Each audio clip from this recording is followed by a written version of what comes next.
नमस्कार। इस वीडियो में हम दूब को परमानेंट खत्म करने का लाइव एग्जांपल देखेंगे। जिस फील्ड को आप देख रहे हो उसमें पीछे देख लीजिए, वो पोल है, इधर पेड़ है, वो दिख रहा होगा, बिल्डिंग है। इसी खेत में पहले बहुत ज्यादा दूब थी। कैसे हमने इस खेत में दूब एकदम से खत्म की, इसका लाइव डेमोन्स्ट्रेशन में दिखाऊंगा। प्लीज आप वीडियो पूरा देखना।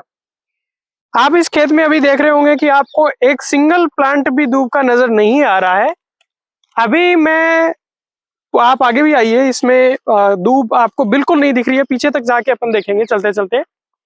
इसी खेत में पहले कितनी दूब थी, 2 साल पहले का वीडियो क्लिप भी मैं स्क्रीन पे चला रहा हूँ। इसमें आप देख रहे होंगे कि ये मेसी ट्रैक्टर है हमारा पुराना, इससे हम जुताई कर रहे हैं। सेम लोकेशन है, वही पोल वही पेड़ आपको दिख रहे होंगे। और इसमें कितना दूब घास है। और आज आप इस खेत में अभी देख रहे हो कि इसमें आज बिल्कुल दूब घास नहीं है। ये नहीं कि ये 2 साल पहले का वीडियो है, वो पहले वाला 2 साल पहले हमने इसमें ट्रीटमेंट दिया था बिना कोई केमिकल के। और आज इसकी ये स्थिति है कि ये खेत आपका एकदम से दूब घास से फ्री है। तो चलिए शुरू करते हैं, हमने कैसे इसको खत्म किया और कैसे आप दूब घास को परमानेंटली खत्म कर सकते हो। देखिए, सबसे जरूरी बात यह है कि जब आप रबी फसल काट लेते हो, रबी फसल काटने के बाद में आपको गहरी जुताई करनी है एमबी प्लो से, मोल्ड बोल्ट प्लाउ से। कुछ लोग मोर प्लाउ बोलते हैं, कुछ लोग उसको मिट्टी पलटने वाला हल बोलते हैं। उससे आपको गहरी जुताई करनी है। आप कहेंगे डॉक्टर साहब गहरी जुताई हमने कई बार की, हमें रिजल्ट नहीं मिला होगा। जो मैं तरीका बता रहा हूं उससे यदि आप करेंगे तो श्योर आपको रिजल्ट मिलेगा।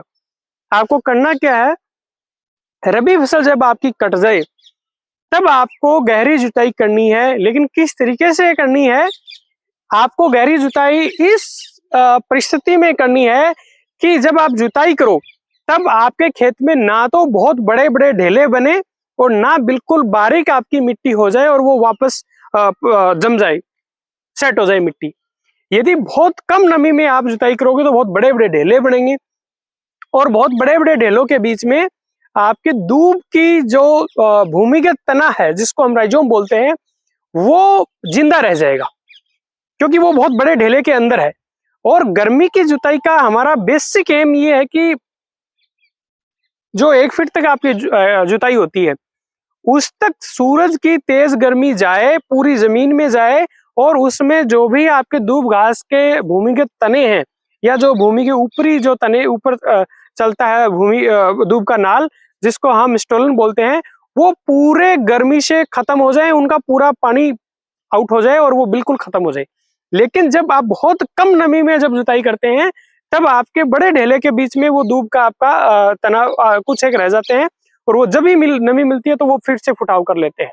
और यदि आपने बहुत ज्यादा नमी में आपने खेत की जुताई की है तो वो मिट्टी आपकी वापस सेट हो जाएगी और वापस सेट हो जाएगी तो वो भूमि में आपके जो तने के टुकड़े जो दूब के बचेंगे वो आपके मरेंगे नहीं, क्योंकि मिट्टी सेट होने की वजह से वो गर्मी नीचे तक आपकी पेनिट्रेट नहीं होगी।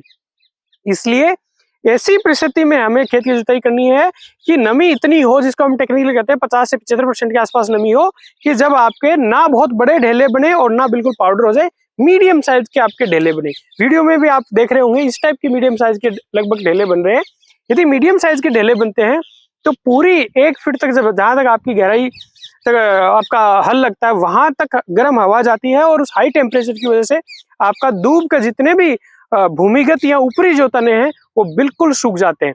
लेकिन हाँ, ये हो सकता है कि कुछ परिस्थितियों में आपको रिजल्ट ना मिले। किस परिस्थिति में आपको रिजल्ट नहीं मिलेगा, एक आपने बहुत कम नमी में आपने जुताई की है। जब आपके खेत में कम नमी होगी तो आपके बड़े ढेले बढ़ेंगे, आपको रिजल्ट उतना अच्छा नहीं मिलेगा। आपके बहुत ज्यादा नमी है उसमें तो बहुत ही कम आपको रिजल्ट मिलेंगे, कोई अच्छे रिजल्ट नहीं मिलेंगे। ज्यादा नमी है तो वापस मिट्टी सेट हो जाएगी। एक और बहुत इंपॉर्टेंट बात, यदि आपने अच्छी नमी में जब मीडियम साइज के ढेले बने तब भी आपने जुताई की, उस केस में भी आपको नए रिजल्ट मिलने का एक वजह हो सकती है और वो है कि आपके यदि आपने जुताई की उसके बाद में बारिश आ गई तो आपके उसको गहरी जुताई का फायदा आपको नहीं मिलेगा।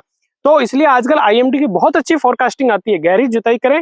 बहुत पैसा लगता है गहरी जुताई में, काफी महंगा ये एक ऑपरेशन है। तो जब भी गहरी जुताई करें एक बार हल्की सी मौसम की भविष्यवाणी देख लें, अगले 5-10 दिन में आपके बारिश दिखा रही है तो आप गहरी जुताई ना करें, उसका आपको कोई सिग्निफिकेंट फायदा स्पेशली दूब के केस में तो आपको नहीं मिलने वाला है। तो इसलिए क्या करेंगे, जब आपकी रबी की फसल कट जाए उसके बाद में आपके फसल को आप ठिकाने लगा लें, उसके बाद में खेत में इतनी नमी हो कि ना बहुत बड़े बड़े ढेले बने, ना आपकी जमीन सेट हो, मीडियम साइज के ढेले बने और आगे जल्दी बारिश नहीं होने वाली हो। इस परिस्थिति में यदि आप जुताई करेंगे तो निश्चित आपकी दूब घास चली जाएगी खेत से परमानेंटली। इसमें आपका कोई भी केमिकल नहीं जा रहा है। लेकिन जिन जिन सालों में गर्मियों में हल्की छुटपुट बारिशें होती रहती है उन सालों में हो सकता है आपको गहरी जुताई का फायदा नहीं मिले। लेकिन यदि आपके गर्मी में सूखा रह गया है और उस परिस्थिति में आपने जुताई कर दी है तो आपका परमानेंटली इसकी दूब घास की छुट्टी मिल जाएगी। और यदि इस ऑपरेशन को आप 2 साल कंटिन्यू कर देते हो तो कोई वजह ही नहीं है कि आपके दूब घास बच जाए। इसमें एक बार ही आज के 2 साल पहले की गहरी जुताई की हुई है और अच्छी नमी में सही परिस्थिति में, और आज इसमें दूब घास बिल्कुल नहीं है। नमस्कार, जय हिंद।